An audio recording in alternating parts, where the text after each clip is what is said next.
My name is Roger Buck, and today we're going to be talking about something extremely serious. We're going to be speaking of the destruction of an entire culture, specifically Ireland, because recent events have shown that 1600 years of Irish Christianity have been overturned in just the course of 30 or 40 years. And how that's come to light is there's been a recent referendum in the Irish Republic on abortion, which has paved the way for abortion on demand. And that represents a radical reversal of where Ireland was just 30 or 40 years ago. And we talked about that in the previous video about abortion, about the referendum. Today we're going for something different. We're going to talk about just how Ireland has changed in these last 40 years or so, how its Catholic culture has been destroyed, and I'm going to suggest how the people in the Irish Republic have been indoctrinated. But today, I should also warn you, friends, we have a rather fragmentary, even chaotic presentation, a crazy quilt or strange mosaic of apparently disparate elements, from Margaret Sanger to Margaret Thatcher, from the great Chesterton, Belloc and Éamon de Valera to the not-so-great George Soros, Hans Kuhn and even Katy Perry, and to the themes of opinion control in the democracies and what Professor Carroll Quigley called the Anglo-American establishment. We're even going to talk about the mystical streak in St. Patrick's people, because these are all things I've been brooding over in this immensely sad reversal of everything that Ireland once was. So, we're going to consider all that and more in this long episode. But first, let's quickly look at what's happened in Ireland in a mere 35 years. Because in 1983, the Irish approved a constitutional amendment by a 2/3 landslide to protect the life of the unborn child, whereas barely 2 generations later, we now see the very opposite. Indeed, almost the precise mirror image of 1983, with a stunning 2/3 landslide to get rid of the exact same amendment and pave the way for killing babies. Stunning is a good word for it, I think, because many of us living in Ireland really felt stunned. Many of us, at least the Christians and Catholics here, felt that this referendum might be winnable, or we expected it to be very close. And for a vote to approve killing babies by such a landslide has been a tremendously painful thing for the 1/3 of defeated Catholics in this country, defeated Protestants also. It's been very painful for me. And here I should say that I'm an American living in Ireland. I've lived in both the South and I'm now in the North. And I've lived here for close to 7 years, but I've spent even longer than that reflecting on the Irish situation, studying Irish history, asking how Ireland changed. I've referred to that in a couple of books I've written. But the more I study and reflect on it, the more I see the tremendous complexity of it. I see the factors of globalization. I see the factors of the Irish Church since Vatican II. Here, as an aside, I'm going to say that personally, the performance of the Irish bishops in this referendum has seemed nothing short of abysmal to me. That's a topic we won't go into too much on this video. In this video, we're really going to be talking about what I see as the indoctrination of the Irish people. But in all of this complexity, and in all of my personal pain and feelings, it's been hard to know how to do these videos. It feels like I'd like to have years to write a book about it, as I said last time. to really digest it all. And I fear that what I'll have to offer in these videos is a very personal approach, even a crude or simplistic approach. Really, I feel like I'm just going to be giving pointers to a tragedy that I have been thinking about and need to digest more. But we're going to take a stab at this. We're going to take a stab at really talking about what's happened in Ireland from my own very personal perspective. And maybe it's good to stress something at this point. In speaking in this very personal way, it's only natural that I bring my very personal experiences to the table here. That's what I'm going to be doing. And those include not only being an American living in Ireland for nearly 7 years now, but an American who's lived in a number of different European countries, including a long time in Britain. And if you spent a long time in Britain and you're a Catholic, particularly you're a traditional Catholic, I think you really will be impressed by how liberal Britain is, how progressive Britain is, and has been for hundreds of years. You could say that liberalism is really in the British bloodstream almost. And it's been that way since really going back 500 years. It was introduced into Britain by King Henry VIII, you could say. And that's something that I've really been with. And it's relevant here because Britain was one of the earliest countries to introduce killing babies legally into its culture. That was back in 1967. And really, you can say that that is an outgrowth. It's a logical, tragic extension of liberal culture in Britain over centuries. But it's very different with Ireland, because for most of the last 500 years, Ireland has been resisting British liberalism. It's been resisting these liberal currents in British society to the teeth. As I said last time, there was an Irish War of Independence, which for so many of the people involved was about a Catholic culture that would be very different from that liberal Protestant culture in Britain. And so in no way can we speak about killing babies as outgrowth of Irish culture. And that's really what I'm speaking about in this stunning and terrible reversal and in this indoctrination of Irish culture. It has not grown out of the culture. I would suggest that something alien has invaded Irish culture. But before I develop that further, I think it's maybe good if we speak briefly about liberalism and what I mean by it. And to do that, we could start by saying liberalism derives from the Latin word liber, meaning free. Liberalism can be defined as a set of historical processes, propensities, and principles aiming at the emancipation of humanity from traditional restraints and traditional authority, indeed divine authority. Liberalism is thus also marked by a distinct tendency towards desacralization and materialism. Now, one of the most profound, most acute critics of liberalism was the great G.K. Chesterton. And here is something he once said about liberal Christianity. For some extraordinary reason, there is a fixed notion that it is more liberal to disbelieve in miracles than to believe in them. Why, I cannot imagine, nor can anybody tell me.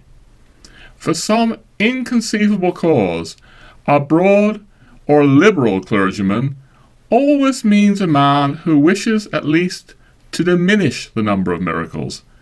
It never means a man who wishes to increase that number.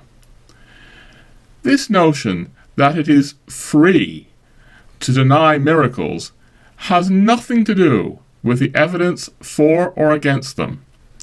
It is a lifeless, verbal prejudice, of which the original life and beginning was not in the freedom of thought, but simply in the dogma of materialism.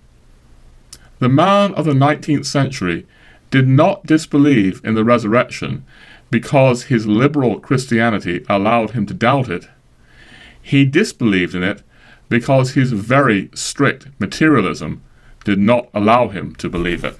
That's a brief aside then on what we might call theological liberalism. But of course, liberalism exists in numerous domains. Thus, we have theological, social, and economic liberalism. And we could cite examples of representatives in each of these fields. So, for example, Hans Küng would be a well-known example of theological liberalism. And Margaret Sanger's initiatives towards birth control and abortion with Planned Parenthood can be seen as social liberalism. And the so-called conservative, former British leader Margaret Thatcher would be an outstanding example of economic liberalism. All these people are representatives of the drive towards desacralization and materialism.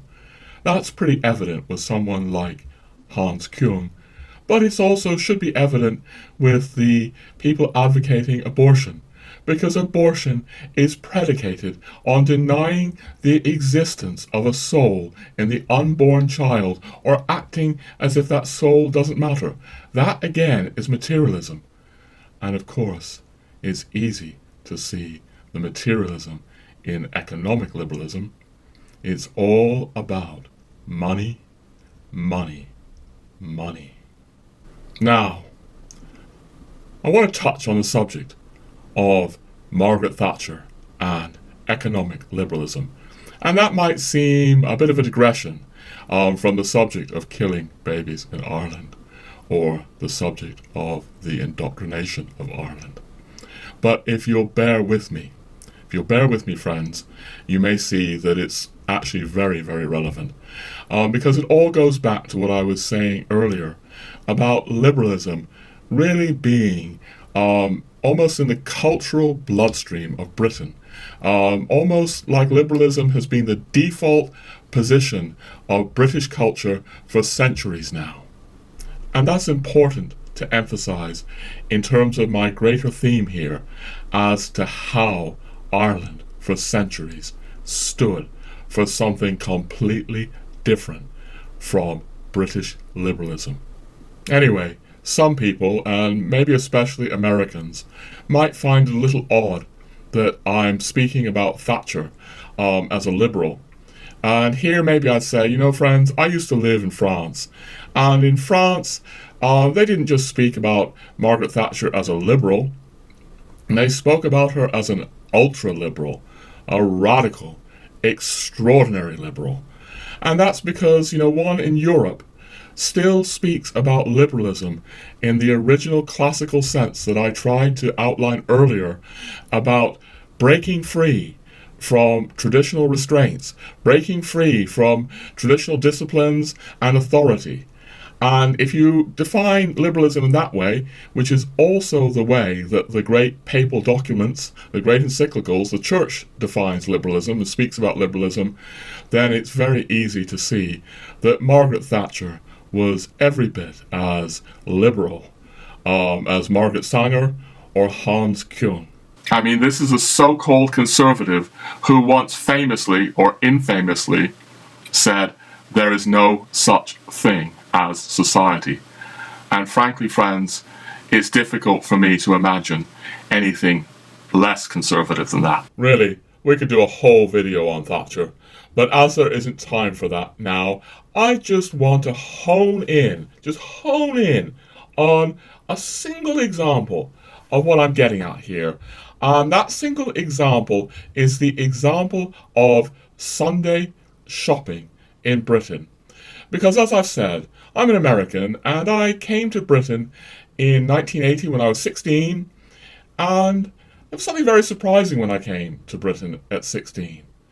All the shops and stores back then were closed on Sunday. And that was very, very different from anything I'd ever experienced growing up in America. And it felt wonderful. It felt like there was a peace. There was a peace in the land. But that peace wasn't important to Margaret Thatcher. Christian tradition wasn't important to Margaret Thatcher.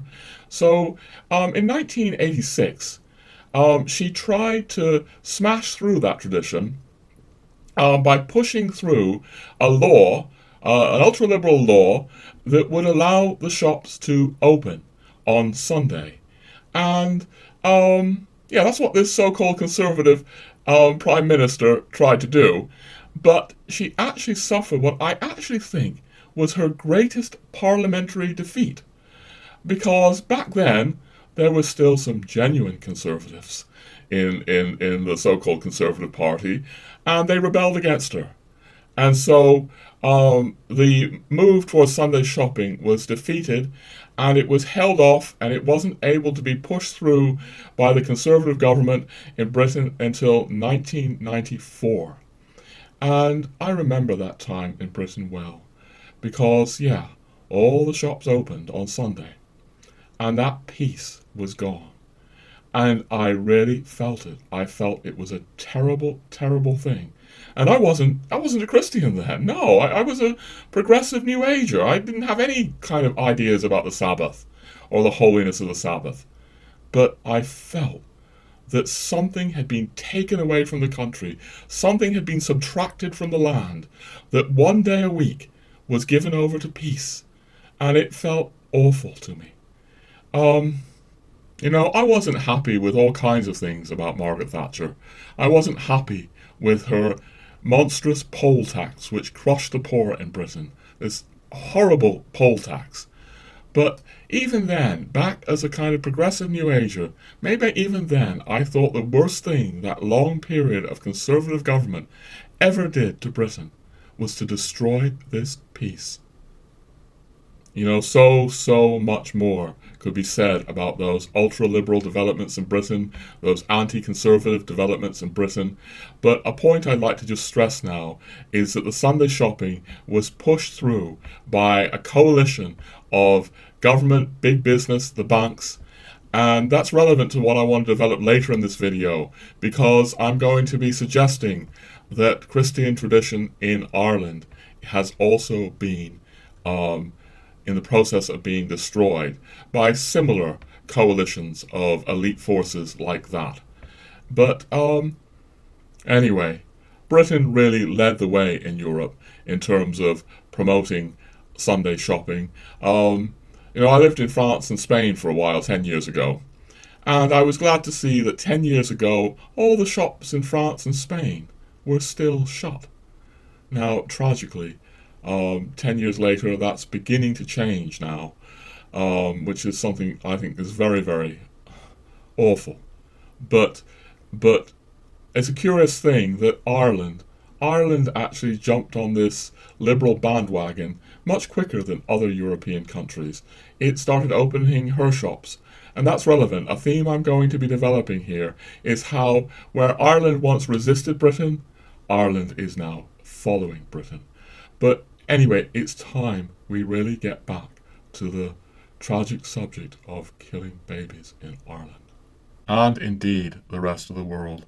So let's take a brief glance at the tragic history of abortion liberalization in the West.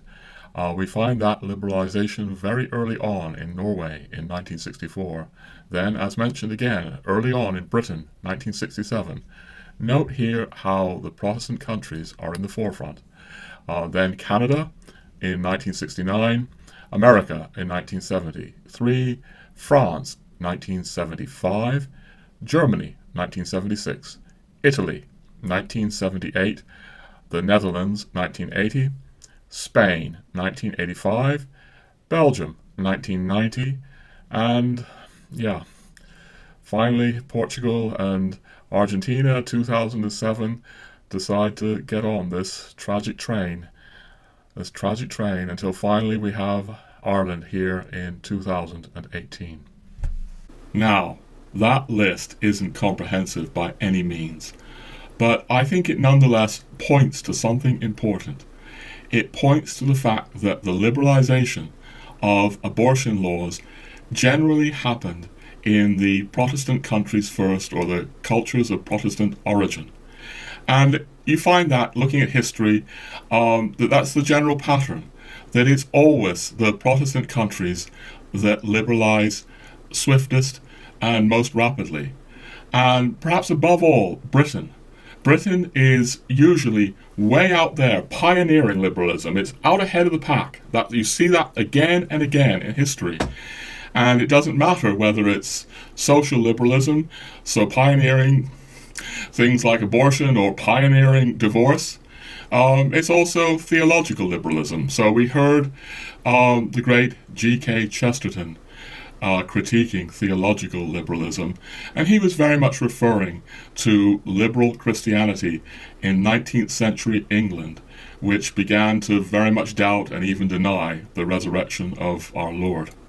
And Chesterton, it's worthwhile mentioning, was also a very active critic of economic liberalism or capitalism. And yes, capitalism is unthinkable without economic liberalism. It's like it rests on the liberalization of things like usury, the liberalization of the old laws that prevented the concentration of wealth in the great banks and corporations that we have today. So Chesterton was very much a profound critic of that. And I'd like to just remind viewers, I've said this before, I believe, that by capitalism I mean something very different from free enterprise. Free enterprise is something that we had back in the Middle Ages. It's something to do with a pre-capitalistic era. But capitalism, which involves usury, involves the great banks, involves great concentrations of wealth, is very much an innovation of liberal Britain. Also Holland. Britain and Holland are really the pioneers of capitalism.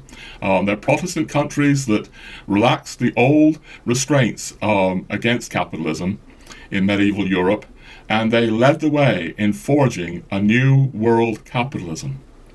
Anyway, the point I want to make here is how not so long ago all of this was very, very alien to Ireland. Ireland rejected this ideology of liberalism, whether it's social liberalism, whether it's theological liberalism, whether it's economic liberalism. They rejected it. They did not want to go down the British road. Maybe I can illustrate that point by again returning to the year 1986. As I said earlier, 1986 was the year in Britain that the ultra-liberal Margaret Thatcher made her first attempt to smash the Christian tradition of the Sabbath. But something else was also happening in Ireland in 1986. Because in 1986, there was also a Liberal Prime Minister in Ireland called Garret FitzGerald, who asked the Irish people to approve divorce in a referendum. But he was defeated by a nearly 2/3 landslide in that referendum. Back in 1986, the Irish voted solidly to keep the ban on divorce. And in fact, it wasn't until 1995 that the Irish finally had a referendum where divorce was legalized, and then only by a tiny whisker of the vote, I think it's something like 0.3, it was something like 50.7 to 49.3 of the vote. Virtually 50% of the Irish people in 1995 still wanted to keep divorce illegal. And let me tell you something, friends. When I first arrived in Ireland in 2004, and I was still very progressive and liberal at that time, things like that blew my mind. They blew my mind that Ireland had only legalized divorce, back in 1995. And I mean, back in 1995, even things like Playboy magazine were still illegal in Ireland. And that, I couldn't conceive it. And I think that shows really how feeble my mind was back in 2004. Because as I say, I was still very progressive then, and I probably thought, well, why is Ireland different? Surely Ireland should just be, jiving to the globalist progressive beat. Ireland should be like Britain. Ireland should be like America. Those were the countries I had grown up in. Things like Playboy magazine were normal to me. Divorce was normal to me. It just seemed very jarring and strange that Ireland was different. But as time went on, I began to see that Ireland had been very, very, very different from Britain. And that's part of why all of this is so painful for me. Because as the time has gone on in Ireland, I've seen how the great Irish elites in the media, the government, and so on, seem to be bent on making Ireland the same as liberal Britain, turning Ireland into a cheap imitation of liberal Britain. And now that's led to actually killing babies. And something in me is saying enough is enough. As I started saying on the last video, friends, I'm going to be taking a more radical direction. Anyway, I'd like to look at the issue of divorce a little more closely now, because it really deeply illustrates how very, very different Britain and Ireland once were. Because if you look at British history, you'll see that it began to liberalize its divorce laws getting on for something like 200 years ago. I think a key date is 1857, back in the 19th century. But when Ireland fought for its independence and achieved its independence in 1922, it was clear that the Irish wanted to have nothing to do with British divorce law. It was something that they completely rejected. No, the men behind the 1916 Easter Rising that led to Irish independence, men we mentioned last time, like the mystic nationalist Patrick Pearse and Eamon de Valera, who later became President of Ireland, dreamed of a country and a culture that would be very, very different from liberal, secular Britain.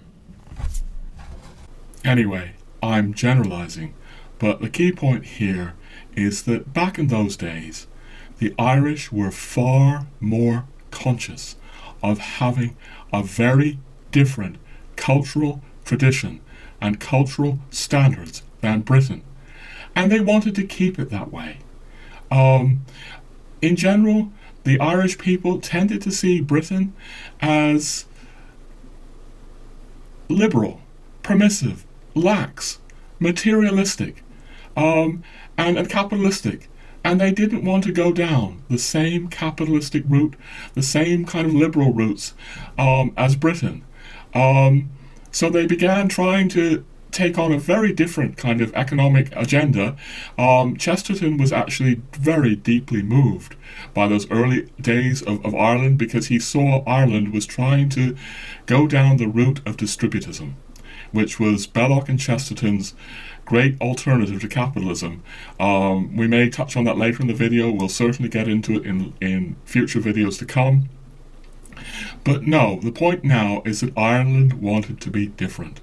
And it also, for example, banned things like contraceptives, and it banned divorce. It would no longer participate in that kind of British system.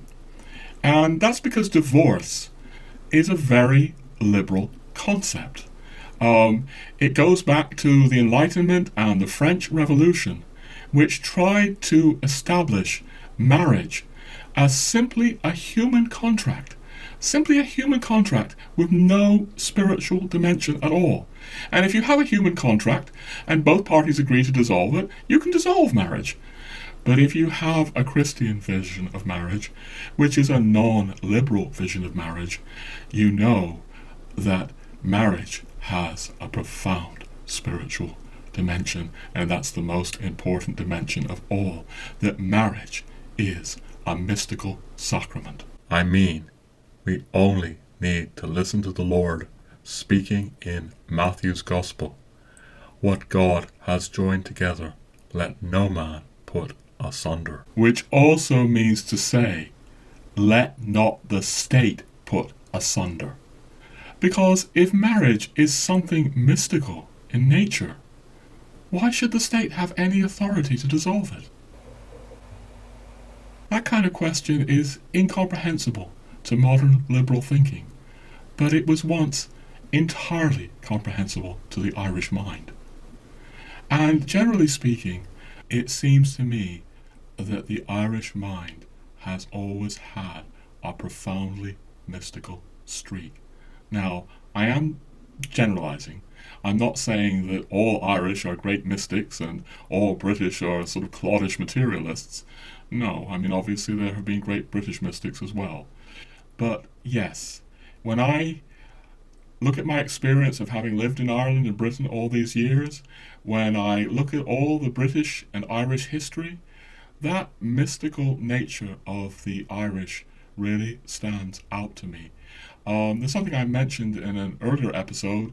It's actually the second part of my EWTN interview, where I'm really talking about Ireland in that second part. I think it's episode 14. And I'm really suggesting there that that mystical streak to the Irish really continues, which is why I think the Irish are particularly vulnerable to the New Age. Whereas Britain is going down a more and more materialistic and even atheistic kind of orientation. That's a whole other topic, but it's important. Anyway, I believe that this mystical streak that I see in the Irish people helps to explain why, right up until 1995, virtually 50% of the Irish people were still willing to say no to divorce, even though there was massive propaganda and money and everything coming into the country trying to persuade the Irish that they simply had to have divorce. There was this massive global drumbeat for that. But no, right up till 1995, virtually 50% of the people still rejected divorce.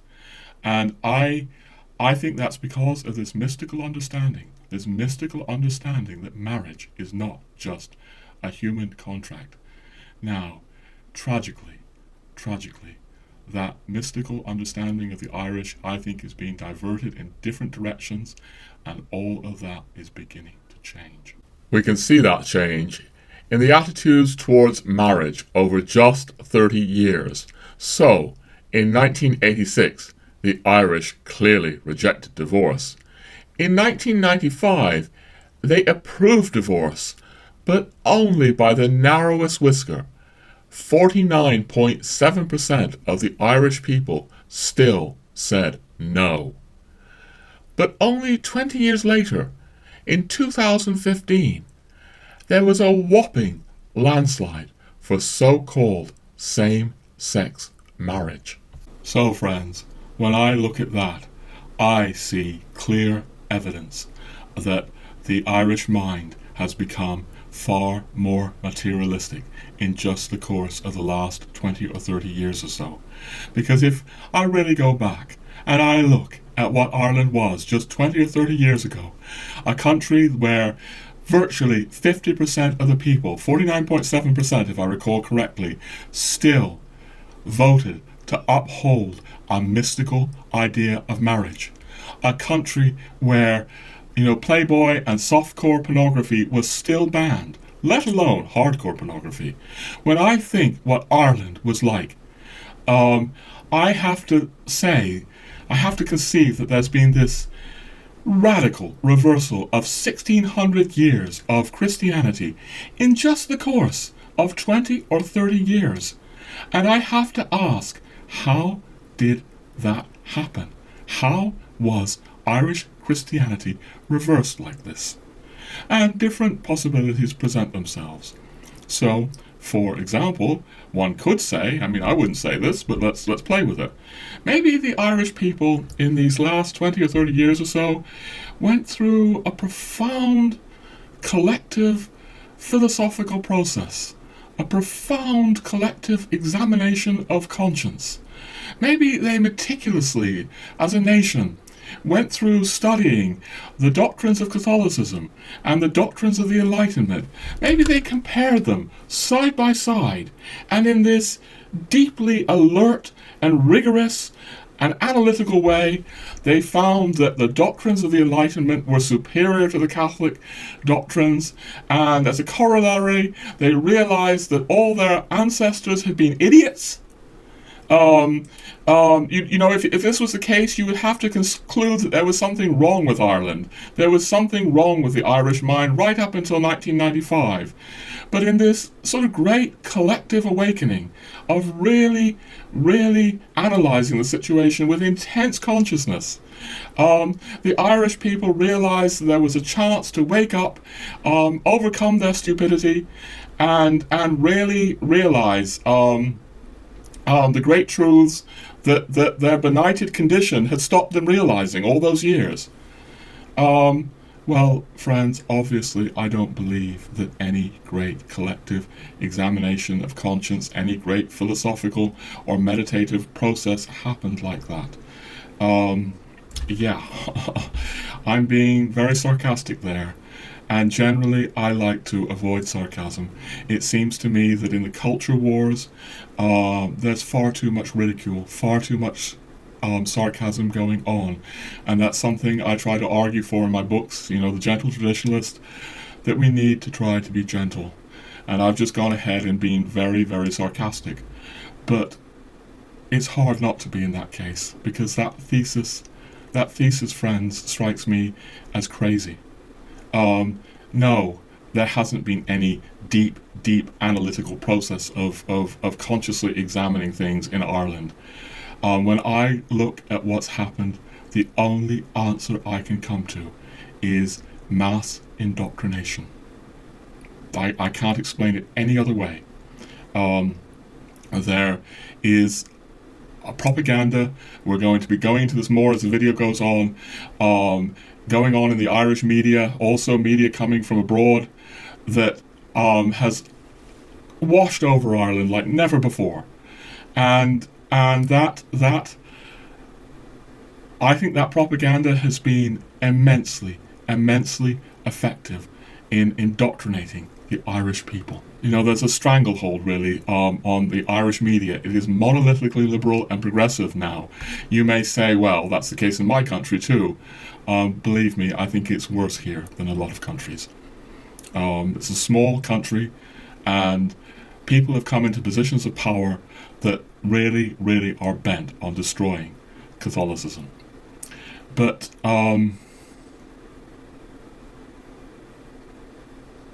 as I tried to say before, we have a very, very complex picture here. I can't ignore the factor of the church. Obviously, there's been a collapse of Catholicism in all kinds of countries since Vatican II. We've seen a collapse of religious vocations, a collapse of baptisms, a collapse of marriages, a collapse of belief in the real presence of Christ in the sacraments. In my view, as I've suggested in other videos, the loss of the Latin Mass and other Catholic devotions of the past. I think that that original Mass and those Catholic devotions, like devotion to the Sacred Heart of Jesus, I think that fostered the mystical consciousness of the Irish. That's a topic for a whole other time. We're not going into the church dimension now, but obviously I can't exclude from the picture here the collapse of Irish Catholicism. Another tragic factor here is the clerical abuse scandals that affected a small percentage of Irish priests. We're going to go into that later on in the video. Here I'm just trying to say that the picture is, I know, very complex. And there's a much bigger picture than I, at any rate, feel competent to address in just one video. Really, as I said earlier, I wish I had years to write a book about this, because there's so much going on here, beyond what I can adequately cover right now. There's reports, credible reports in my opinion, of international meddling in the Irish abortion referendum. For example, a story from the Irish Independent speaks about a leaked document from George Soros' Open Society Foundation saying it would fund 3 anti-abortion groups in Ireland. And the article makes plain we're talking about hundreds of thousands of dollars there. The leaked document explained, with one of the most restrictive abortion laws in the world, a win there could impact other strongly Catholic countries in Europe, such as Poland, and provide much needed proof that change is possible, even in highly conservative places. And then we also had a mysterious and apparently unprecedented decision from Google not to run ads for the referendum, which was widely interpreted as more a blow to the pro-life side than anyone else. And we had similar things with the so-called same-sex marriage referendum here in Ireland 3 years ago. There was really very blatant stuff going on there. Also very subtle things. Something I want to develop more in this video is some of the very subtle forms of propaganda that are in play here. But frankly, friends, I'm daunted. I'm very aware that both this video and the last one have been haphazard, disjointed, a bit all over the place. I mean, if you look closely at them, you'll even see in the course of the videos my hair growing longer and shorter. And there are reasons for that, including very personal reasons. As I've been saying, no political event in my life ever caused me such distress as this one. It was really searingly painful at first. Didn't know how to speak. And it also led to sort of inner explosions. As I've been saying, there's a radicalization going on in me, an inner revolution going on. And in the midst of this revolution, in the midst of these explosions, I found myself just recording all this sprawling amounts of video, loads and loads of video that I didn't then know how to edit together properly. And yeah, so the result is more fragmentary than I'd ideally like. And I'm afraid it's going to get more fragmentary as this video goes on. So, I'm not going to make an elegantly constructed, watertight case that is going to convince people that media, government and business elites have succeeded in indoctrinating Ireland. And if you're close to that possibility, nothing I say here is likely to convince you. But if you're open to that possibility, and you see what I see, you see that there has been this mighty, monumental, spectacular transformation of Irish culture in just the last 20, 30, 40 years, this spectacular reversal of 1600 years of Christianity. You may not need convincing. You may see as clearly as I do that media indoctrination is a key player here, and it's a key player, the fact that the media has just unprecedented powers, technological powers, and a ubiquitousness that has never existed before in the history of humanity, and that needs to be accounted for in what's happened to Ireland. So it may not matter if what I'm saying here is a bit fragmentary, crude or simplistic. It may be that I can just offer some useful pointers, as I said before, pointers for those of us who love Ireland, for those of us who care about Ireland, for those of us who want to understand what happened to Ireland. I'm also going to be foreshadowing things that I want to develop in future episodes, because as I say, there's these explosions going on in me, and I think that I'm in this more radical direction that I'm going to be taking. There's place markers that I want to lay down right now in this episode that will point to the direction I'll be taking in the future. And yeah, so again, as I say, my approach is very personal. I bring my own very personal things to the table here. That includes, for example, again, being an American in Europe who's been watching Europe for decades now, watching, for example, how things like American economic liberalism, in the form of things like Sunday shopping, have been introduced into Europe. I also bring, obviously, a lifetime of reading. That's why Belloc and Chesterton are going to be featuring in this video and in videos to come about this, because I think they offer very powerful tools to analyse what's happened to Ireland that are still relevant today. And really, I find myself thinking of books that I read decades ago, books that are still very much shaping how I am looking at this situation. For example, there's a book that really quite impacted me back in my 20s, I think. A book by Terence Qualter with a sinister title, Opinion Control in the Democracies. It's quite a provocative title as well, isn't it? I mean, we don't think that our opinions are being controlled in democracies. The whole idea of our democracy is that we're free to develop our own opinions, not that we're being controlled. And here I would also invoke further books that have, in the course of my life, deeply impacted me. Books, for example, by the left-wing intellectual Noam Chomsky, who wrote another book with a sinister title, Manufacturing Consent. There's also a film of the same title, and essentially what Chomsky is arguing is that the line dividing dictatorship from the democracies is rather thinner than most people suppose. In both cases, there are rulers who get what they want.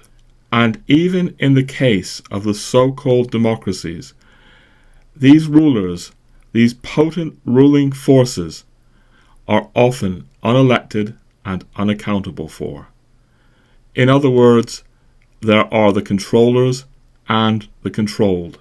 In the first case, with the dictatorships, the control is through force. But in the second case, with the so-called democracies, there's still a more subtle control of the public mind. And personally, I think that's what's happened in Ireland too. Consent to this referendum has been manufactured. Manufacture the consent of the people, so the people think they've freely consented to what the rulers wanted all along. The consent of the Irish people to this moral monstrosity has been engineered, actually engineered over decades. Now, some people may be shocked that I would invoke somebody like Noam Chomsky here. That's completely understandable. I get that. Chomsky holds certain positions that are absolutely appalling, just disgusting. For example, he once described the child in the mother's womb as an organ of the mother. Let that sink in. He also has very much criticized Ireland for not joining the global drumbeat towards abortion. And he's using arguments to support that. All of that is a disgusting part of this bigger picture here. So why on earth would I invoke Noam Chomsky? Well, it goes back to what I was saying earlier. I'm very conscious of the crudeness of what I'm going to be saying in these videos. I'm very conscious that people can just write me off as another guy on the internet mouthing off, another, conspiracy nut, conspiracy theorist. It's much harder to write Chomsky off. Chomsky has, whether you like it or not, enormous academic credentials. He's been at MIT, leading part of American academia for decades. In my opinion, in this regard, about how media is controlling us, he has done outstanding and authoritative research. It's much harder to write someone like Chomsky off. At any rate, Chomsky has helped me to understand just how carefully, even deviously, the mass media selects the topics, frames the issues, filters information, and restricts debate to a very narrow and limited range of options. And here I don't just mean the options of political correctness. No, just as ominously, it restricts debate to options that are purely and strictly materialistic. That's how it works on us. And not just how, but also why. Why the media is working very much in collusion with the government, with banks, with big business. Obviously, that has a lot to do with advertising revenues because the media subsists on those revenues. You don't bite the hand that feeds you. And all of which is prefigured by things Chesterton and Belloc were already saying 100 years ago. In 1918, Belloc wrote a classic book that I hope to address in a future video called The Free Press, which is ironic because the book is very much about why our press is not free, beholden as it is to banks and corporations. Likewise, here is something Chesterton said of the English press in 1917. The point about the press is that it is not what it is called. It is not the popular press. It is not the public press. It is not an organ of public opinion. It is a conspiracy of a very few millionaires, all sufficiently similar in type to agree on the limits of what this great nation to which we belong may know about itself and its friends and enemies. And Chesterton goes on to say that the ordinary purchaser of news receives all his political information and all his political marching orders from what is by this time a sort of half-conscious secret society with very few members, but a great deal of money. But alas, the world has changed immensely since Belloc and Chesterton said these things. However, the syndrome they saw has not only persisted, it's been amplified 1,000-fold by the explosion of technology and mass media, radio, movies, television, video, internet, and on, more and more. And that's one reason why Chomsky's more up-to-date analysis of this same syndrome is so useful to me, because we would now appear to have a situation where, as Chomsky says, hundreds of billions of dollars are spent every year to control the public mind. At any rate, if I were ever to write this book about the annihilation of Irish Catholic culture, I would want to employ some of the sophisticated analytical tools and perspectives that Chomsky supplies, because as I'm doing that just in my own consciousness, a terrifying picture is starting to emerge for me, a truly terrifying picture.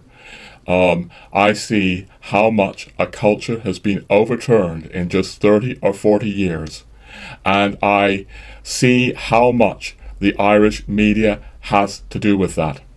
And, you know, it's in the media that's become, in the last 30, 40 years, 50 years, just monolithically liberal. You know, there are some token dissenting voices, but really there's an overwhelmingly dominant, progressive, monolithic tone to the Irish media. Another factor that's very important and that we're going to get into later, or at least touch on, is just how awash Ireland is in Anglo-American media. That's another big factor here. And yeah, I've been alluding to these things as I've been building up in this video. So, you know, I spoke about how the media is going to report the massacre of the unborn in future years, i.e. it's not. And if it does talk about it, it's going to frame it in a certain way. It's certainly not going to frame it as a massacre. So, yeah, the media is selecting the topics we speak about, and it's framing the issues. And some of these things are very subtle. I mean, also the way it frames people. For instance, I find myself thinking of how the American media famously framed Pope St. John the 23rd. It called him the good Pope, with the not so subtle implication that maybe other popes were not good. Similarly, the Irish media has acclaimed a progressive Irish Prime Minister, Garret FitzGerald, and repeatedly it's presented him, often in the most maudlin ways, as Garret the good Garret FitzGerald, with the implication that other, less progressive Irish Prime Ministers were not so good.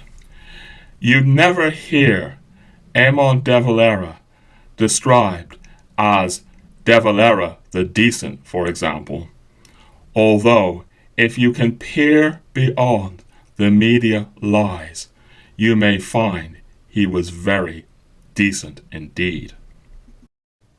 And anyway, this is just an aside to speak about the very subtle way, or not so subtle way, that media frames people like good Pope John, good Garret FitzGerald, or frames issues. But really, in so much of the Irish media over the last decades, we're talking about things that aren't nearly so subtle.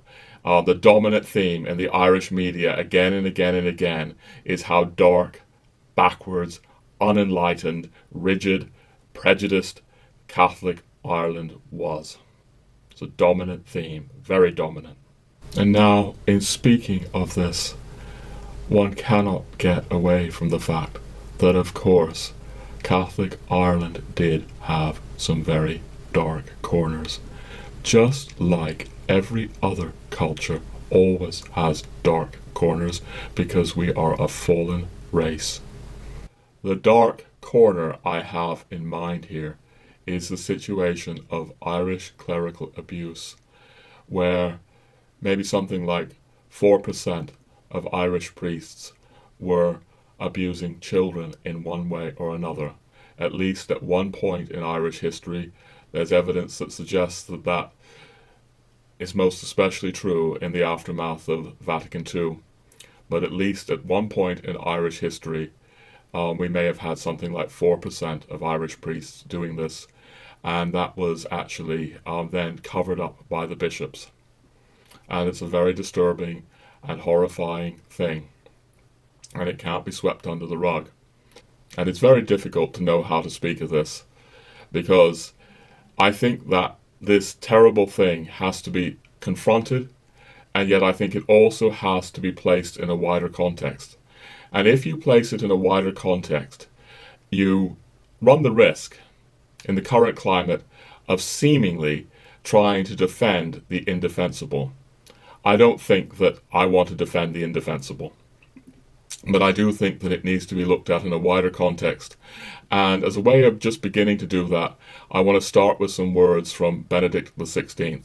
That the power of evil penetrates to such a point in the interior world of the faith is for us a source of suffering. On the one hand, we must accept that suffering, and on the other, at the same time, we must do everything possible so that such cases aren't repeated.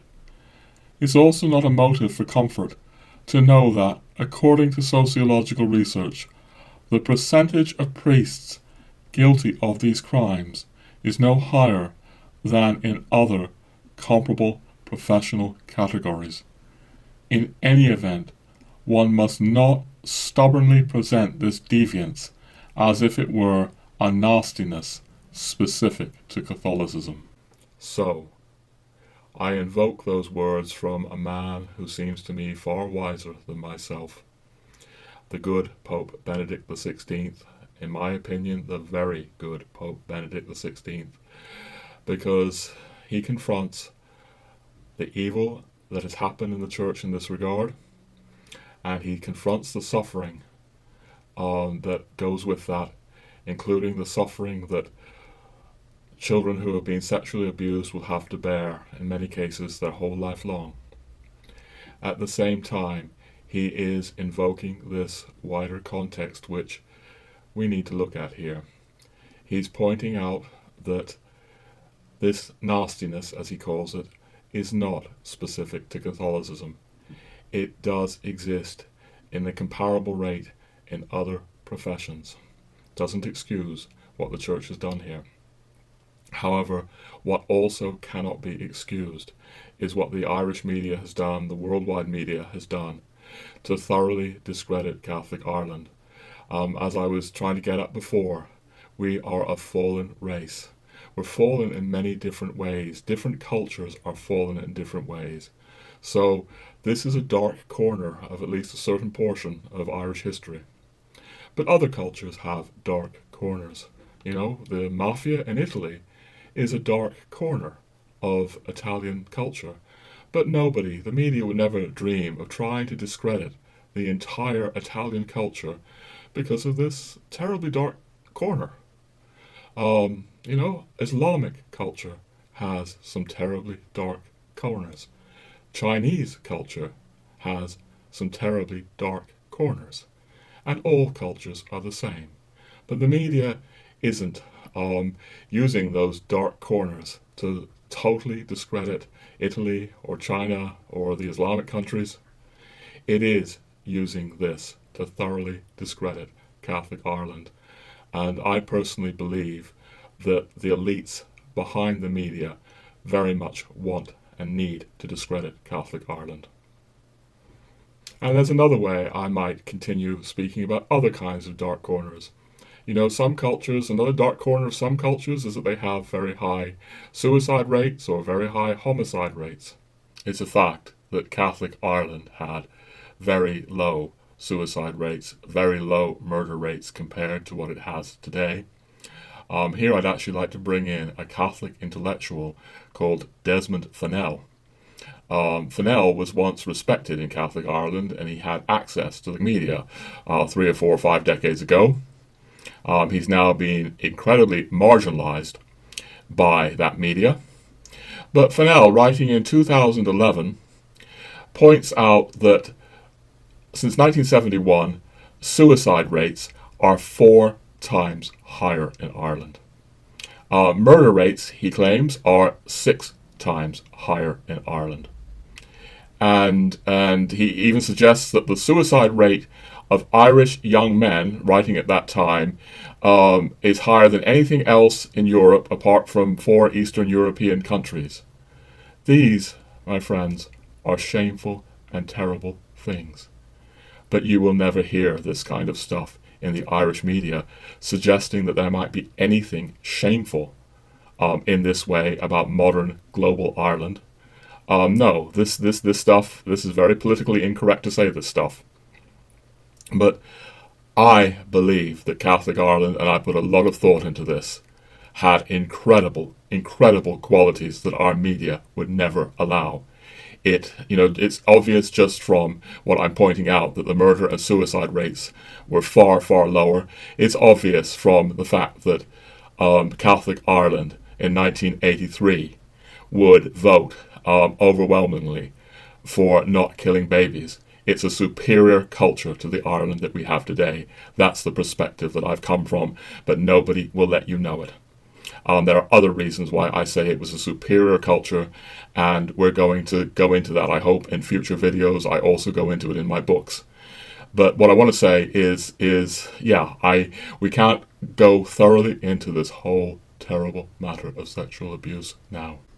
Just like there's many other things I can't adequately cover about modern global Ireland.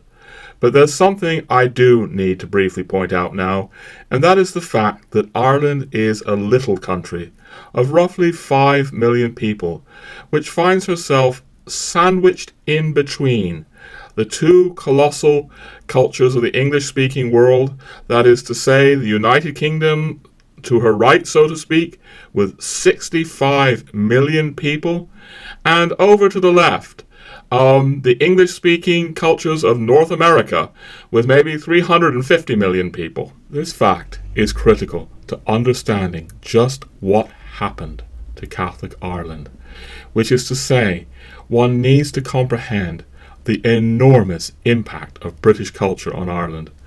Most of the newspapers Irish people read, for example, are actually British in origin. And likewise, the impact of American culture on Ireland is incalculable. But all of that is more than anything we can adequately address right now. As I said earlier in this video, I'm often only pointing to or foreshadowing themes I hope to develop in future videos. Something, or rather somebody, I want to point to now, oddly enough, is the American singer Katy Perry. Because, I find myself wondering how many countless thousands upon thousands of times Irish people have heard a song like "I Kissed a Girl and I Liked It." I wonder how much such powerful media has to do with the liberalization of a once conservative Catholic culture, especially as that media, as I pointed out before, is more powerful, more invasive, more ubiquitous than ever before in human history, powered by a technology unlike anything our ancestors could imagine. Now, in this picture, Perry is singing at the Democratic Party convention in 2016. And that fact is actually not irrelevant to my greater theme here, because you could see Perry as a nexus point for the realities that I'm invoking here, realities that coalesce like media, government, business, particularly as they coalesce in the Anglosphere, the Anglo-American world. So, obviously, Perry is a major progressive American media star. And this photo here shows her singing for the progressive wing of the American establishment. And let's not be fooled that business and the banks aren't involved here. Friends, I'm no expert on something like pop music, but I decided to just do a little bit of looking around in terms of Perry, and this is what I concluded. I very much doubt that Perry is a major songwriter in her own right. No, her songs are collaborations, and how it appears to me is that she's collaborating with a number of big-name, well-paid, you can imagine very well-paid, songwriters who can craft very, very catchy tunes. And can you imagine, that takes major funding to get these songwriters. Can you imagine that if Perry's message was anti-abortion or anti-so-called same-sex marriage, that she would get the kind of funding from big business or the banks? Obviously, she wouldn't be singing for the Democratic Party. I'm really just trying to point, because I can't do much more than point at this point, to how certain things coalesce. In this case, American media, American government, American banks, American business. How they coalesce. And that's one of the things Chomsky is getting at. Chomsky says, and I don't necessarily agree with him here, but Chomsky claims, you don't need to think about dark Masonic societies. You don't need to think about things like Skull and Bones at Yale or other things like that, or men conspiring in secret cabals in dark rooms. You can just look at how different factors converge and coalesce to mutually reinforce each other. And that's what I'm concerned with here. How forces of government, media, business converge and coalesce to create a monolithic, progressive message, which I suggest with the power of modern technology has just unfathomable power that we can't begin to really get our minds around. You know, what with the internet, what with, as I say, catchy pop songs just going round and round and round people's minds. You know, none of this existed, 70, 80 years ago. But it's reached a point of incredible intensity and power. And when I try to look at the tragedy of modern Ireland, I can't get away from this dominant Anglo-American liberal culture coming in. Now, friends, some of my American friends might feel that I'm picking on America in a way that isn't really quite fair to America. And let me talk about that. In the British case, it would seem much more fair. Britain, far more than America, is a much more monolithically progressive liberal society than America. America has something very different from this monolithic liberalism. I mean, I'm very well aware that there are millions and millions of Americans who are just as disturbed as I am by the kind of liberalizing, indeed pornographic influence that someone like Katy Perry has on the culture. I know that there are millions of Americans like me who are disturbed by the kind of pro-abortion things going on in the Democratic Party, including figures like Bernie Sanders and Hillary Clinton, who may well be trying to pave the way for something as horrifying as late-term abortion up to birth. I also know, I see in America a healthy spirit of resistance that I really don't see in Britain, I don't see in Ireland yet. And I say, God bless America. As an American, I say, God bless America for that. In fact, I rather think that America is really playing a role in actually saving Ireland. That America's pro-life kind of work, America's, a lot of American Catholic sites are really doing a lot to sort of counterbalance our kind of growing monolithic Irish liberal culture here.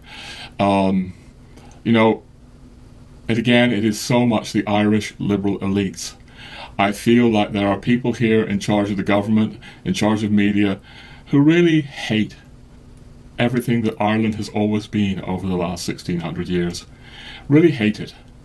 And, to my mind, they seem bent on turning Ireland into a poor, pale, cheap imitation of British liberal culture.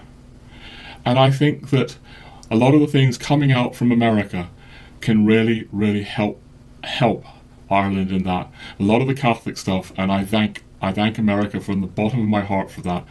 In fact, here I'm going to take an opportunity just to invoke one American initiative that I know, run by a dear friend of mine called Tracy Tucherone, who is running a website, a traditional Catholic website called Fish Eaters, with an amazing resource center and a lively forum.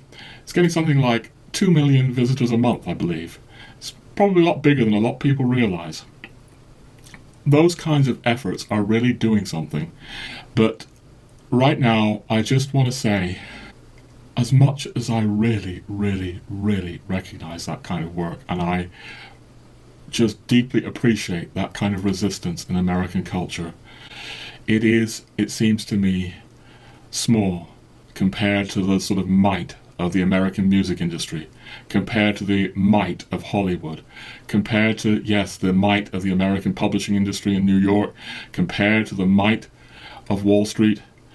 And, as an American living in Ireland, as a British person living in Ireland, I see how this little country, because it speaks English, is in so many ways overwhelmed by those countries. Friends, I've lived in a number of non-English speaking cultures like France, like Spain, like Switzerland, like Germany, and I really see how the fact that they don't speak the English language serves in a certain way to protect them from the worst excesses of that mighty progressive culture, which is the dominant thing coming out of Hollywood, coming out of American music. They're protected in a way that Ireland isn't. And it's something that I really need to talk about here. And I ask Americans to forgive me if I err too much in critiquing America. In truth, I really don't want to critique the American people. I see Christian impulses in the American people that, seem to me very much lost in a place like Britain. And there's so much to admire in the American people. But, yeah, I might sort of distinguish the American people, who I don't mean to criticize, from something that I could call the Anglo-American establishment. And as it happens, that's also the title of a book I want to address in future episodes. So again, I'm foreshadowing the future direction of this channel. A book by the Georgetown professor Carroll Quigley. And in this book, as well as another called Tragedy and Hope, Quigley really blows the whistle on a highly, highly secret cooperation by Anglo-American elites in the banks, business, government, and media to literally control the world. Now, there seems to be a lot of so-called conspiracy nuts saying the same thing. What sets Quigley apart is that, like Chomsky, this is a man of impeccable academic credentials. Indeed, a member of the elite American establishment who was even Bill Clinton's mentor, but was nonetheless ready to blow the whistle on the powers of financial capitalism, as he puts it, as we see on the back cover, that had a far-reaching plan, nothing less than to create a world system of financial control in private hands, able to dominate the political system of each country and the economy of the world as a whole. Let that sink in. And for me, all of this ties in with Hilaire Belloc, because long before Quigley, Belloc saw the very same thing as Quigley. Back in 1905, Belloc was elected to the British Houses of Parliament, and he later quit Parliament after he was revolted to discover how much the British government was controlled by a secret network of plutocrats that, to me, looks precisely, and I do mean precisely, the very same phenomenon that Quigley described. For years, people have written Belloc off as a conspiracy theorist, or at least they questioned the extent of the conspiracy he saw, because what Belloc asserted appears every bit as radical and far-reaching as what Quigley identifies. And personally, I think Belloc deserves to be honoured as a forerunner of the work that Quigley has now updated, so to speak. And friends, I want to add something personal here. When I started reading Belloc a few years ago, I asked that question myself. Am I reading a conspiracy nut? Or am I reading someone who's just gone a little bit too far?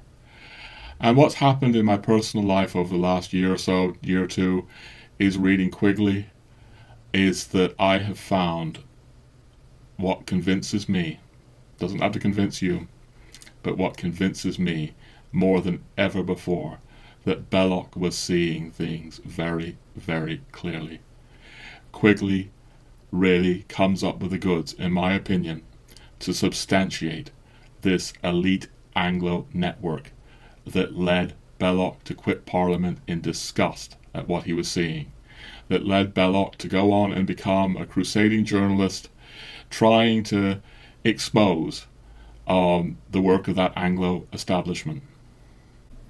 Anyway, one person who definitely didn't regard Belloc as a conspiracy nut was the great G.K. Chesterton. No, Chesterton deeply respected Belloc. Indeed, Belloc was very much Chesterton's mentor when it came to politics, and Chesterton very much joined Belloc in his journalistic crusade. Both Chesterton and Belloc, in fact, worked for a little newspaper that Chesterton established and which he gave his own name to, G.K.'s Weekly. And truly, you could say the purpose of G.K.'s Weekly was to combat the fake news of the day, because both men clearly saw the news coming out of the Anglo establishment was very fake indeed. That newspaper, it might be added, was very much pro-Irish nationalism, pro the Irish Easter Rising of 1916, and Ireland held a very special place in both Belloc and Chesterton's hearts. Indeed, I really think both Belloc and Chesterton would be completely, utterly heartbroken by what Ireland has become today. They would see that Ireland had sold out to the Anglo establishment and its values. It goes without saying, of course, that both men would be horrified beyond belief by the results of this referendum, by what is going to happen to Irish babies, and what is actually happening to aborted babies around the planet in a way that goes beyond anything they could have imagined. Well, friends, it's been a long video, and if you're still with me at this point, I really thank you for your attention. Now, ideally, I'd like to tie everything together, make this into a nice, neat, tidy package, tie a little bow on it, make something neat and pretty. There's no way I'm going to be able to do that.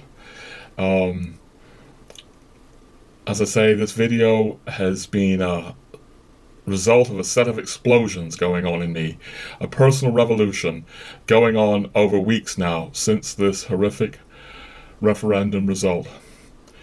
And I'm going to say a little bit more about the personal revolution before I finish, but maybe just I can say a tiny little bit towards knitting this together. Tiny. We look at British history. We see that the transition from a Catholic society, back before the Reformation, back before King Henry VIII, took 500 years before we arrived at the kind of society that we have in Britain today of massive social and economic liberalism.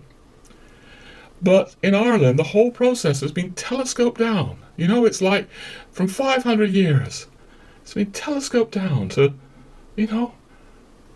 less than 50 years, 40, 30 years. That Ireland has gone from Catholicism to this massive social and economic liberalism that we now have in Ireland today. And that should give us really pause for thought, not just for people like myself who love Ireland, but all over the world. If you can see how a society like that can be transformed overnight, you really need to start thinking, in my opinion, because none of the usual explanations that our media is giving us suffice. So I try to touch on the horror of Irish clerical abuse and not sweep it under the rug. But that doesn't mean that I buy explanations like, well, Catholic Ireland discredited itself. No, there's comparable sexual abuse in other cultures, in other professions, as terrible as what happened to the Irish Church. And as I tried to say earlier, our media would never tell us that Islamic culture has discredited itself or Chinese culture has discredited itself. All cultures are very fallen. No, we have all kinds of explanations for what happened to Ireland that really don't work. And I've found it more and more necessary to start going down some very unusual avenues, conspiracy theory. Really, the Quigley book has been a revolution for me, because the Quigley book, again, or books, they so confirmed what the Chester Belloc was saying 80 or 100 years ago. And I'm still very much digesting all of that.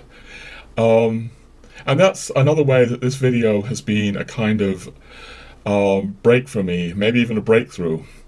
It's like, friends, I can come across, I know sometimes people say that I look a bit fierce on these videos, but in reality, the real Roger is really quite cautious, shy, introverted, and I'm even tempted to say cowardly, because usually, I don't do things like this video.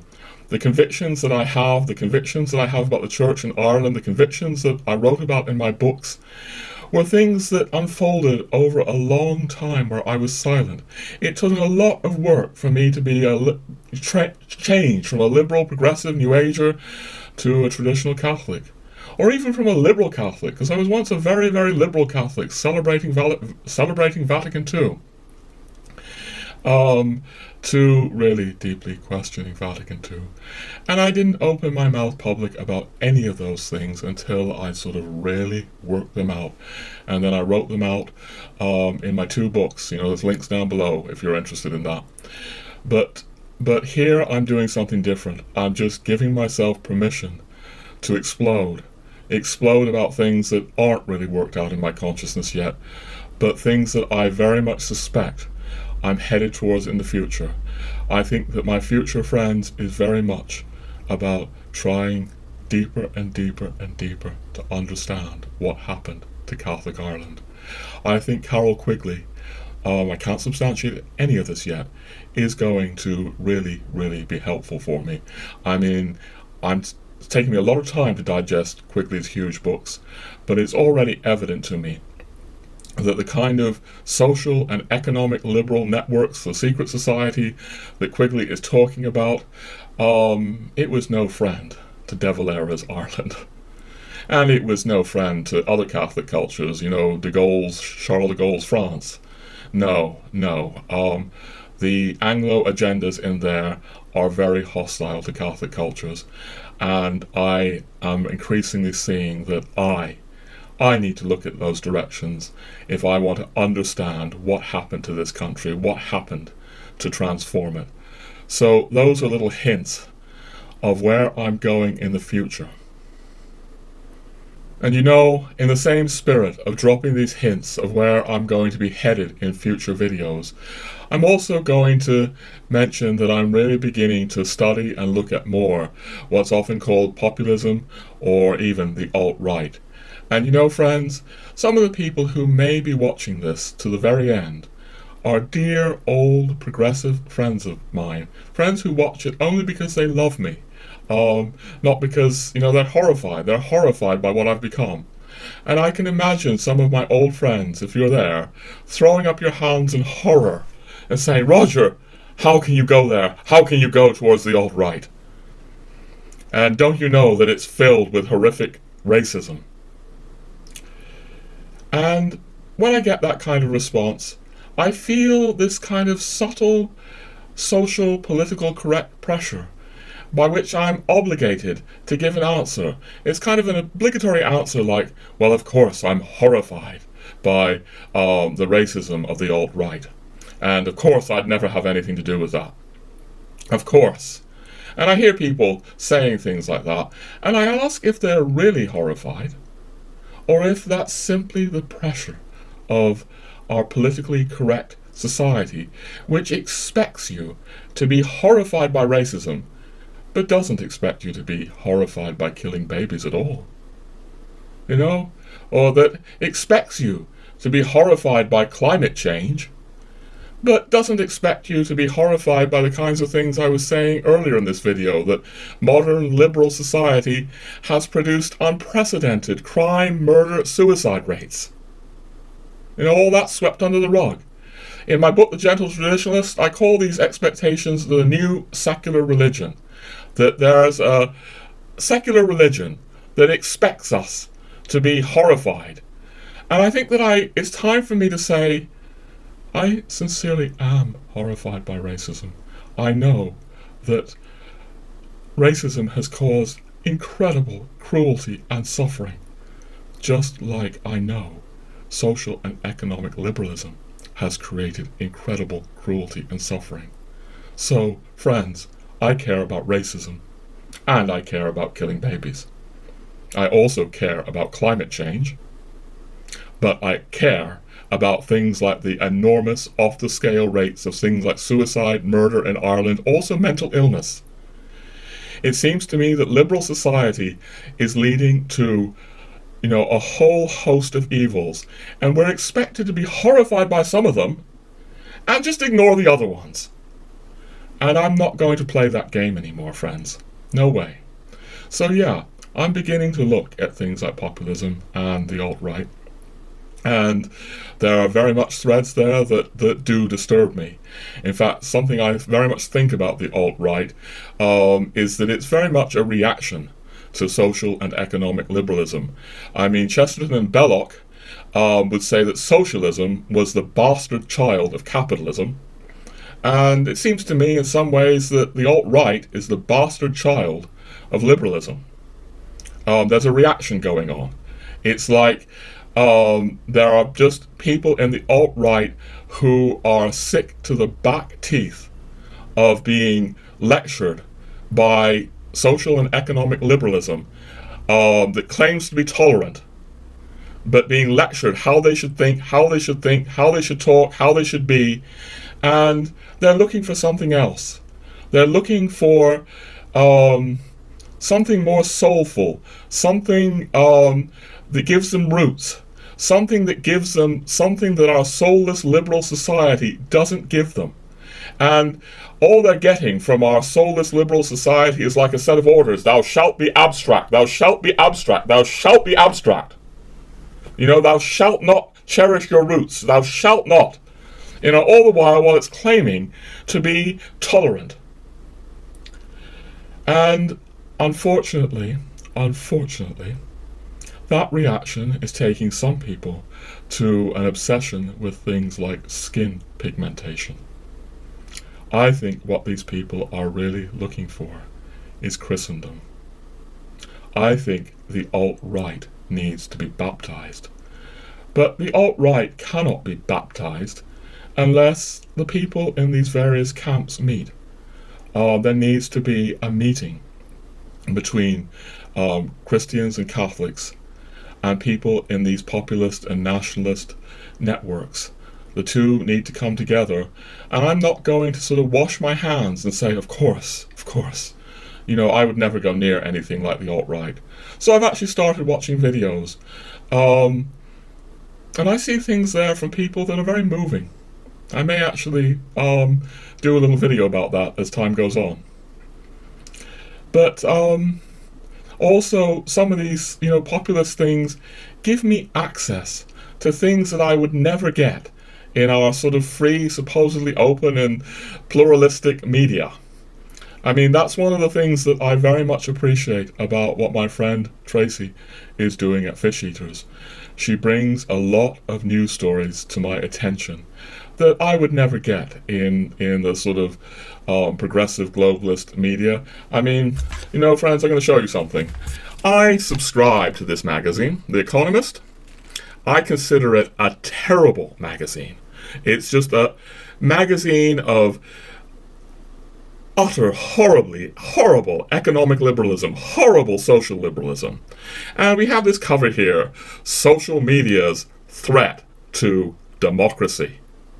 And the whole stream, if you read The Economist, is that all these things that are erupting in social media like Facebook and YouTube and various populist networks are a threat to democracy.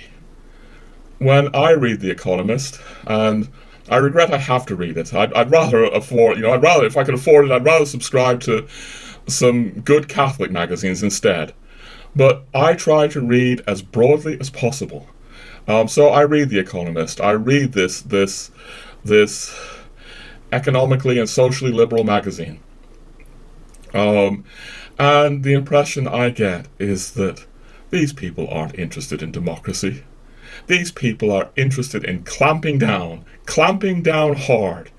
They don't like Facebook or YouTube or some of these populist networks because they're scared. They're scared that their social and economic liberal view of the world is going to be challenged. And it's very clear to me. It's very clear to me, friends. It's not something that I can prove to you or anyone else, but it's very clear to me that the kind of economic and socially liberal policies in The Economist are exactly the same kind of policies as the Anglo secret society that Quigley is so powerfully and potently exposing. And I'm very clear, personally in myself, that that group wants nothing to do with a real democracy. It wants control through the financial capitalism, through economic liberalism. And The Economist, I would say, is one of its main organs today. And yeah, it looks to me like The Economist is running scared. That's how I feel as I read The Economist. It's running scared. It's running scared of real democracy. Friends, I'm just going to confess something as well at this point.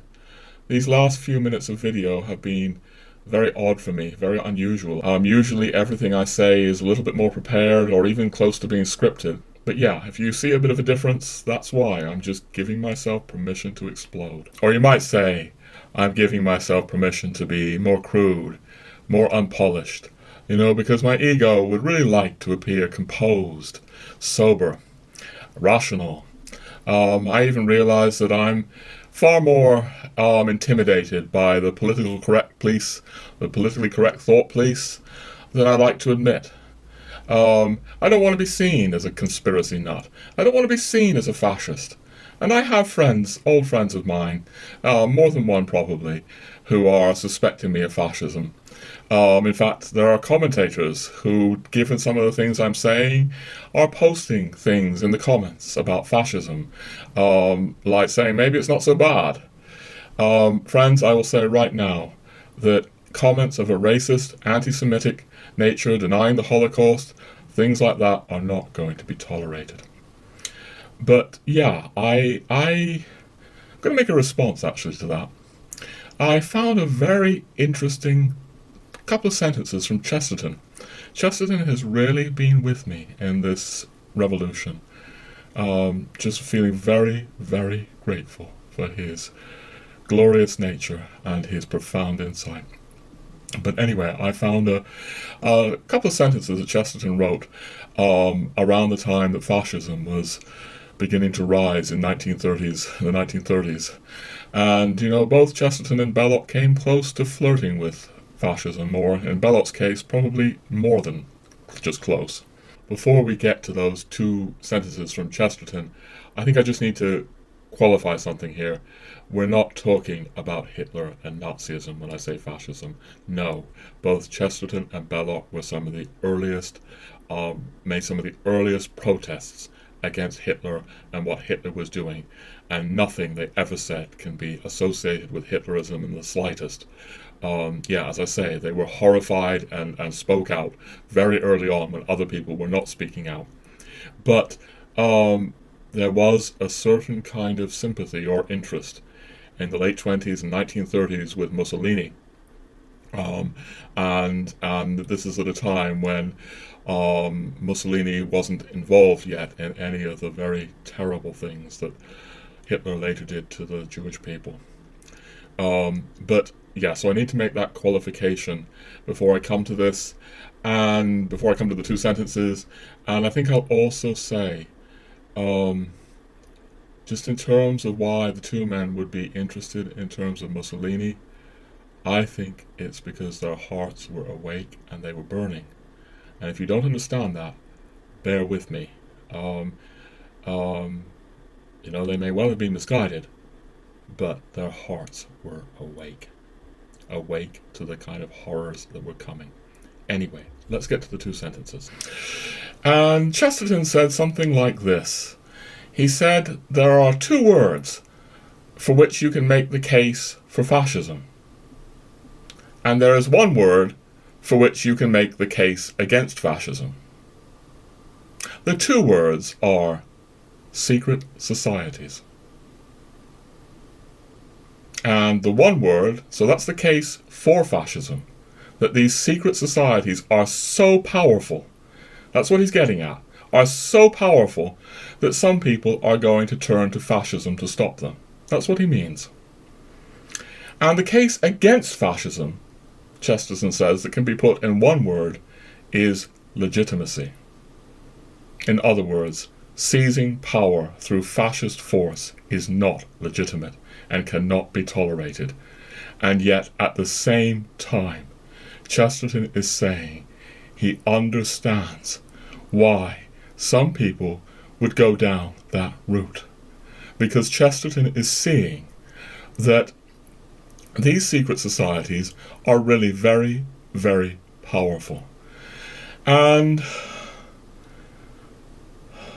yeah, as I say, I think Carroll Quigley deeply validates what Chesterton and Belloc were seeing. So yes, again, I'm talking about the secret Anglo society Quigley exposes, with the aims of that society, which are suggested on the back cover of Quigley's book.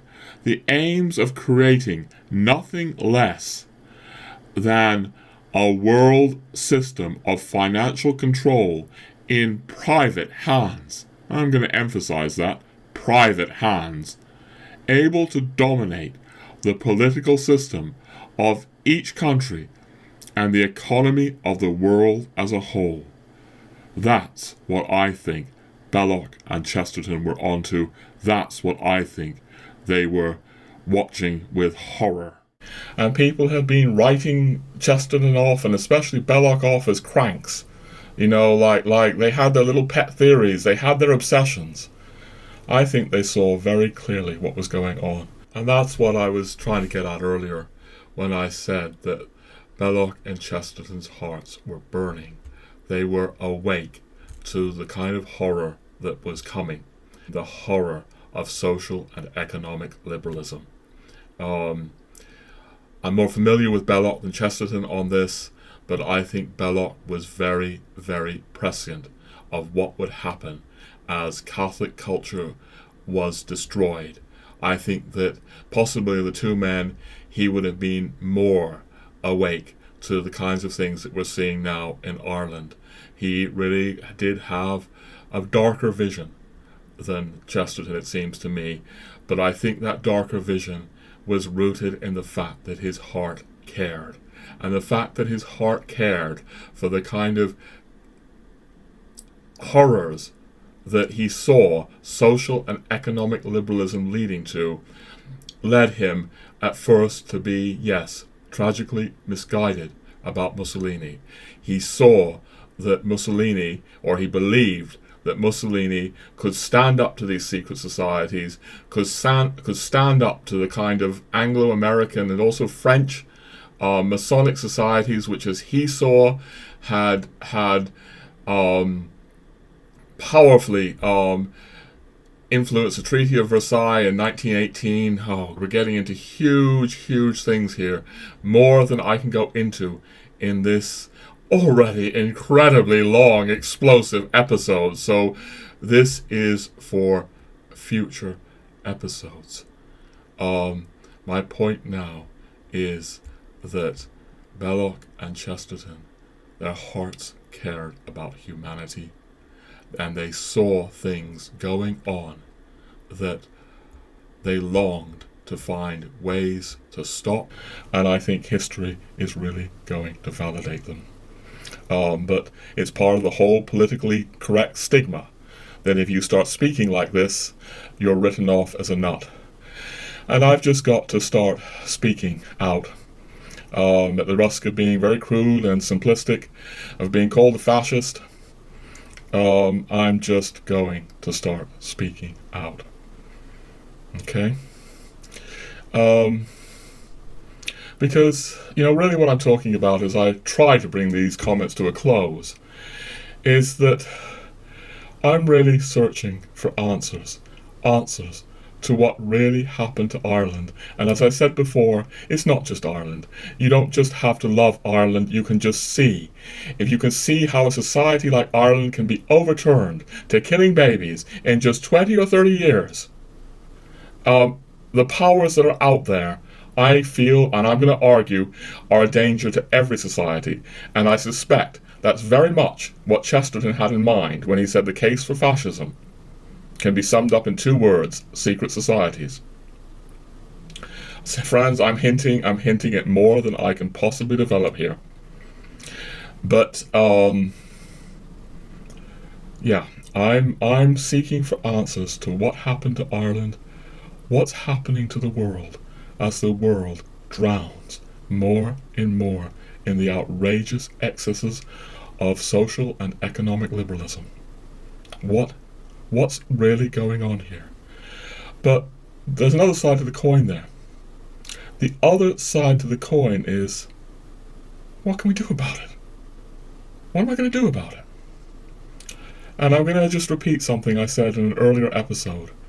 Friends, I have no hope for the future of Western civilization without the Catholic Church.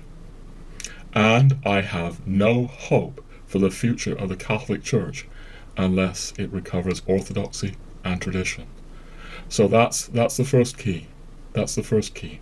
The primary, most important key. But beyond that, I'm really beginning to look, as I say, at forums like Fish Eaters, where I'm learning lots and lots of things that the Economist doesn't want me to know. And I don't think Carroll Quigley's still existing forces want me to know. And however, I'm looking at various, populist and even alt-right things. And however rough or crude I think some of those things are, and sometimes I'm seeing some very disturbing things indeed, if we want real democracy, we can't just sort of subscribe to the sort of Economist and Guardian view of the world. That there's a need to break free. So one of the things that I really want to do in these videos is I want to empower alternative voices, Catholic voices.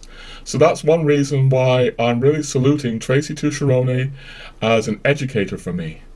And last time I also brought up someone called, a friend of mine here in Ireland called Moy Hochlan O'Kellick, and I just call him Mal for short, it's easier for me to say.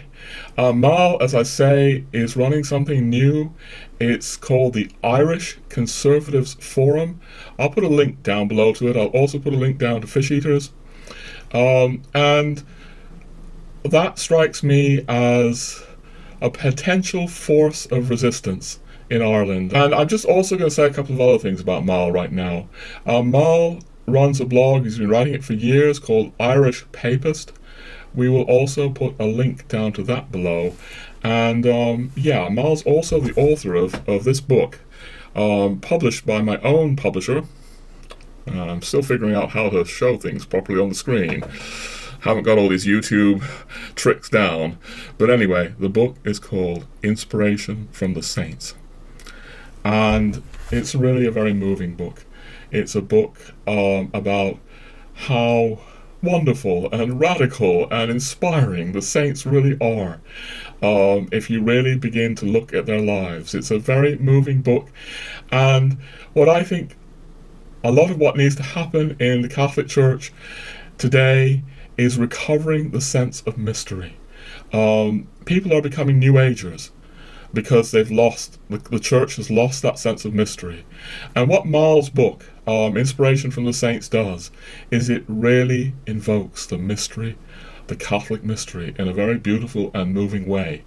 And it's exactly the kind of reading that I think people need to have. I wish New Agers would be able to read Mal's book.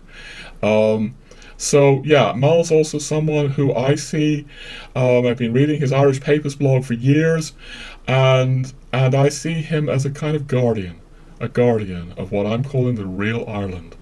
What I talked about in the last episode as the real Ireland. And I'm looking forward to the work of people who will guard the real Ireland, not globalist progressive Ireland. With all that in mind, I want to recommend Mal's efforts. Buy the book. It's a wonderful book. Oh, I almost forgot something. In addition to everything it has about the saints, I just want to invoke that Mal's book is interesting from another perspective for watchers of this channel. Mal is very much a Chestertonian, and Chesterton's influence is throughout the book. But because Chesterton's cause for canonization is being considered by the Vatican, Mal has also included a special section in the book about Chesterton. So if you love Chesterton, you will find in Mal's book another lover of Chesterton, and that's another reason the book comes highly recommended. And the book's also published by my publisher, as I said, Angelico Press, who are really a source of hope and inspiration for me in these dark times. So yeah, by buying the book, you're supporting a new Catholic author who I think is going to go on to very important things. I personally think that you'll be supporting Angelico Press.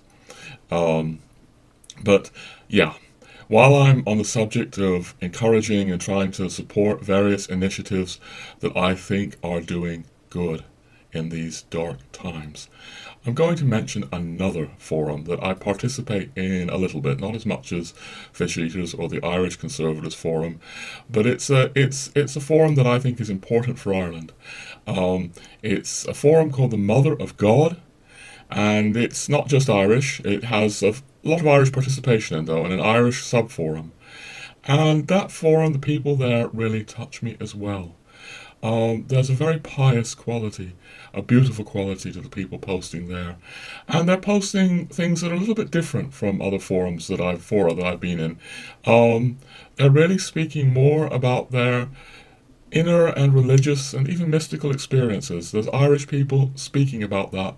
And that ties in with what I said earlier about this mystical streak in Ireland. You can feel that reading the Mother of God forum. And moreover, I think that's something very important in terms of the New Age. Because, as I've been saying, New Agers are hungry, hungry, hungry for mystery. As a New Ager, I was searching for mystery, and all I thought that Christianity was this sort of dull, literalist Protestantism.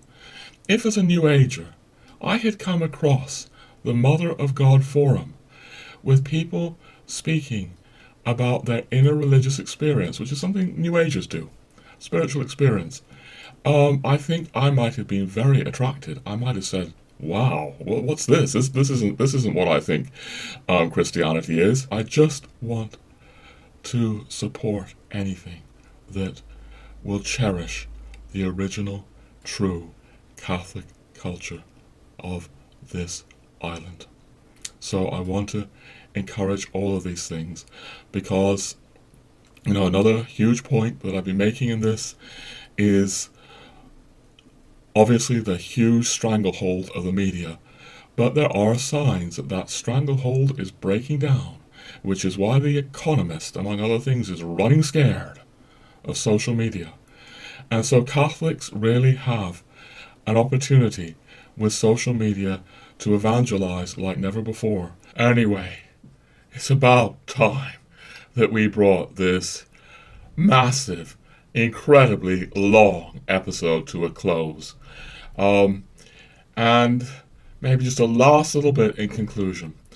Friends, I'm nearly 55 years old, and I'm really trying to look at what I do with the rest of my life and praying, Lord, what do you want me to do? This video, as I've been saying, has been born out of an inner revolution after I've been praying after this horrific result in Ireland. And it's featuring the answers that are coming to me, answers that are very much about trying to break the stranglehold of traditional media that, is so materialistic.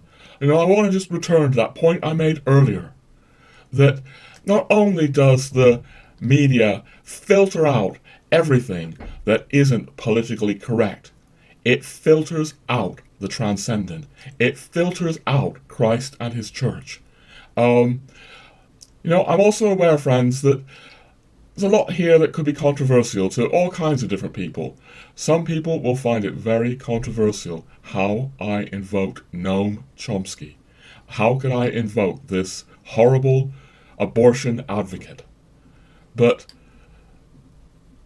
Friends, I really believe that consent in Ireland was manufactured over decades. We are killing babies now in Ireland because of what Noam Chomsky calls manufacturing consent. If I can learn from Noam Chomsky about manufacturing consent and how the media does that, I'm happy to learn from Noam Chomsky about that. Other people will be horrified that I invoked, the alt-right.